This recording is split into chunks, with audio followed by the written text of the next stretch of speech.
Okay, here's a brief kickoff on why cops aren't workers. It's based off a piece called Abolish the Police by Brian Bean for The Rampant. So the origins of modern policing, for the purposes of this presentation, really the only context we need is that modern police forces were created by the ruling class or the bourgeoisie as a bulwark against slave revolts and workers' rebellions. Um, Obviously, this is a very compressed understanding of the origins. That could be a kickoff unto itself, but we're examining more of the economic relation. So, so let's dive into why some may consider cops workers. Cops, like most people, primarily work for a wage rather than confiscating the surplus value of other workers' wages or other workers' labor through capital investments. Um, And while that may be true, cops are paid a wage, but they don't produce any surplus value, right? They don't, and like I just said, they don't have it confiscated as profit by the capitalist class. So they don't necessarily understand exploitation in the same way that somebody that works for a private company would. And then some people say, since cops come from a blue collar background, we should consider them workers. They grew up in working class families. They relate to us culturally, let's say.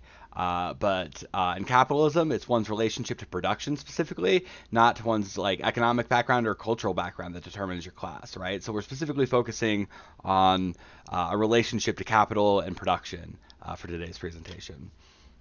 So why cops aren't workers? Again, cops don't produce surplus value.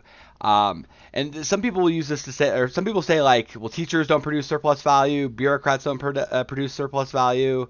Um, but like in the instance of teachers, at least, they provide the labor necessary to reproduce the working class through education, like through their labor, and also they provide childcare, which is necessary for parents to go, to work, right? So they are integral into um, building up the working class. And thus, we can say that the class interests of teachers and workers align pretty directly, right? Their interests, at the end of the day, they benefit one another.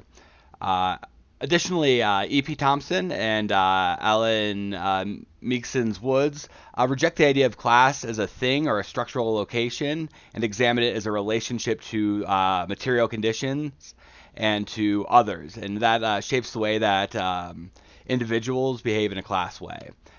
So class formation comes from the working class identifying their interest between themselves and their rulers, the bourgeoisie. The primary objective of the police is to enforce the laws of the ruling class, which do not align with the interests of workers. So we need to view cops as the middle strata, right? We can also view like managers, other people necessary for the capitalists to exert their control on the working class as part of this middle strata. Marx identified that there are multiple complex ways individuals may relate to capital, and that therefore there is this like middle strata of managers, bureaucrats, police, etc., that don't relate to capital in more conventional ways. The middle strata may not be capitalists, but their interests align with capitalists, and thus they are unable to assert an independent political position from capitalists in the struggle between classes. Right? Police essentially need there to be a bourgeoisie class. They need private property to justify their existence. Right? And they historically have been strike breakers, etc. So socialists from Marx to Trotsky have pointed out the middle strata is a reactionary class and it is prone to fascism.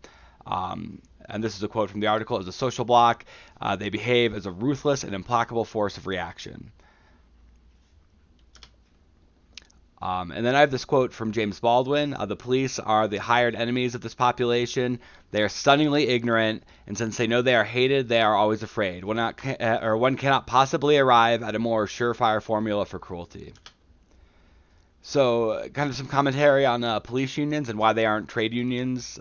Police unions serve to protect officers from any kind of accountability. They may have an appearance of being trade unions because they'll appeal for things like job security, higher wages, overtime pay, benefits. But in reality, it is a thin blue line that is determined to protect cops from any kind of accountability, any kind of reforms. and essentially to protect them from the working class. So can we appeal to the police? There have been a few instances in history, and the article goes into more depth about them, where police have refrained from strike breaking or have sympathized with a working class or populist movement. Organizations such as the IMT have used these instances as justification for a call to appeal to police and their unions as members of the working class. I do want to just interject a slight editorial here that I know that there's been some debate amongst at least the Colorado IMT about abolition versus appeal. So it would be great for the IMT to maybe clarify their position in the near future. However, since the cops' relationship to capital and their class interests are different from the working class, this dooms this approach to failure. Ultimately, the intrinsic purpose of the police will find them opposing any workers' revolution. The police are a fierce and implacable, hated and hating foe. To win them over is out of the question, to quote Trotsky. So abolition is the only solution. We shouldn't try to win them to our cause. Socialists need to stop the violence of police through the abolition of police, full stop. Police represent the monopoly of violence that the ruling class has over the working class, so their abolition is directly tied to our liberation. However, we also do need to fight for reforms in the immediate to help blunt the violence being enforced on populations that are most targeted by the police. Addressing concerns about abolition. I mean, the main one is crime and violence, but the police are not effective at mitigating crime or violence, right? Police intervention is inherently risky, with a third of all killings committed by strangers being committed by police. Roughly 25%, I believe, of killings are committed by strangers. One third of that would be approximately 8%, if my math is correct. Also, like, calling them in instances where you might think like it would help, like somebody in mental distress, where they can come and intervene. People who experience mental illness are actually 16% more likely to be killed by the police. And people say that, like, well, what else are we going to do? Unfortunately, services that would be effective in intervening in these instances, where the police are being called, such as mental health crises or domestic abuse situations, have been gutted and therefore lack.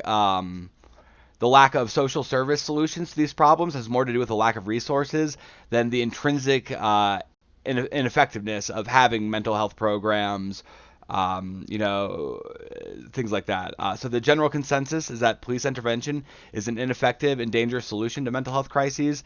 And additionally, like, the criminalization of things like addiction, poverty, and mental illness has led to the U.S. having the largest prison population in the world.